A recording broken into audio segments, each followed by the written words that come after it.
من يلمزوك في الصدقات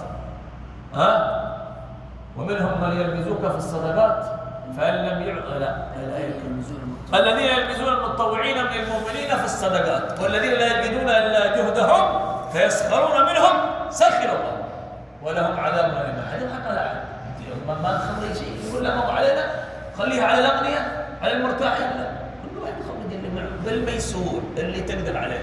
نعم أنت عليك دين تعبان دين أولى الدين، أما ما عليك دين وأنت تعبان باللي تقدر عليه. هنا أنت الآن تتعود تجتهد في وقت الطاعة ولا يمر على الناس رمضان ولا سوي شيء خير ولا أعمل أي حاجة ولا عزم حاجة ولا لا. حاول بقدر ما تستطيع، وهذه فوائد رمضان أنك تتعلم الصبر والثبات على الخير والحق. تستمر بعد رمضان يعني تبكي على فراغ رمضان مما وجدت فيه من الراحة النفسية والطمأنينة والخير والبركة. العبطي عليكم في هذا القدر كفاية. نسأل الله يهدينا ويهدي بنا وينور لنا طريقنا ويجعلنا وإياكم متحابين في الله متزاورين في الله على منابر من نور وعلى منابر من لؤلؤ يغوث الأنبياء والشهداء يوم القيامة.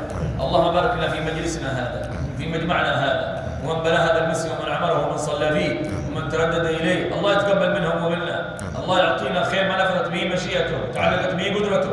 نسأل الله يفرج على إخواننا في غزة في بيت المقدس ينصرهم على من عاداهم ويحول الحال إلى أحسن حال عندهم وإلى إخواننا في السودان وكل مكان.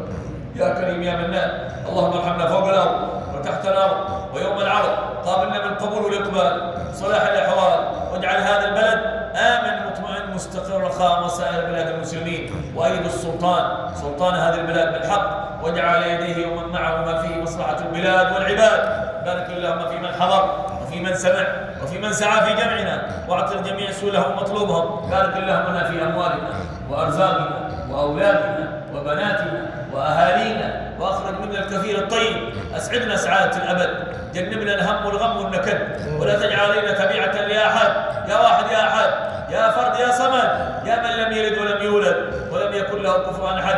اجعلنا يوم القيامة على حوض رسول الله واردين وبيده الشريفة صلى الله عليه وآله وسلم مسقيين وله معانقين ومصافحين وإلى أعلى الجنان معه داخلين وفي فراديسها ساكنين. وأنت راضي عنا يا كريم. ارحمنا فوق الأرض وتحت الأرض يوم العرض. توفنا وأنت راض عنا واختم بالصالحات آجالنا وأعمارنا واجعل آخر كلامنا من الدنيا لا إله إلا الله. بعد طول العمر في عافية وسلامة واجعلنا ممن قام ليلة القدر وحظي فيها بعظيم الأجر. يا رب اعتقنا واعتق رقابنا وآباءنا وأمهاتنا من النار.